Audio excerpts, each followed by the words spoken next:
కమోడిటీలో trade చేద్దాం అనుకున్న వాళ్ళకు ఉండే అడ్వాంటేజెస్ ఏంటి, డిసడ్వాంటేజెస్ ఏంటి?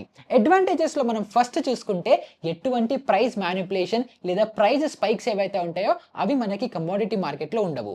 ఎందుకంటే ఇందులో ప్రాపర్ సప్లై డిమాండ్ ఇంకా ప్రైస్ యాక్షన్ ని ఫాలో అవుతాయి. ఇంకా సెకండ్ వచ్చేసి హైలీ రెగ్యులేటెడ్. మనకి ఫారెక్స్ లేదా క్రిప్టోలో కాకుండా కమోడిటీ ప్రాపర్ గా మనకి సెబీ అండర్ లో ఉంటుంది కాబట్టి మన ట్రాన్సాక్షన్స్ ఏవైతే ఉంటాయో అవన్నీ సేఫ్ గా రెగ్యులేటెడ్ గా జరుగుతాయి. థర్డ్ అడ్వాంటేజెస్ వచ్చేసి మీరు సాయంత్రం 5 నుంచి రాత్రి 11 వరకు ట్రేడ్ చేయొచ్చు నాన్ అగ్రి బేస్డ్ కమోడిటీస్ లో. సో మీరు ఆఫీస్ నుంచి వచ్చాక ట్రేడ్ చేసుకోవచ్చు. ఇంకా ఫైనల్ గా హై లెవరేజ్ కూడా దొరుకుతుంది. సో ఇప్పుడు డిసడ్వాంటేజెస్ మాట్లాడుకుంటే దాంట్లో ఫస్ట్ వచ్చేసి highly volatile. So geo political గా ఎలాంటి టెన్షన్స్ ఉన్నా కూడా మనకి కమోడిటీలో ప్రైజెస్ అనేవి ఎక్కువ వాలటైల్ గా అనేది ఉంటాయి. సెకండ్ వచ్చేసి హై లెవరేజ్ ఉంటే హై రిస్క్ కూడా ఉంటుంది. ఎందుకంటే మనకి ప్రాఫిట్ వచ్చే ఛాన్సెస్ ఎంత ఎక్కువ ఉంటాయో లాసెస్ వచ్చే ఛాన్సెస్ కూడా అంతే ఎక్కువ. ఇంకా థర్డ్ లెస్ లిక్విడిటీ.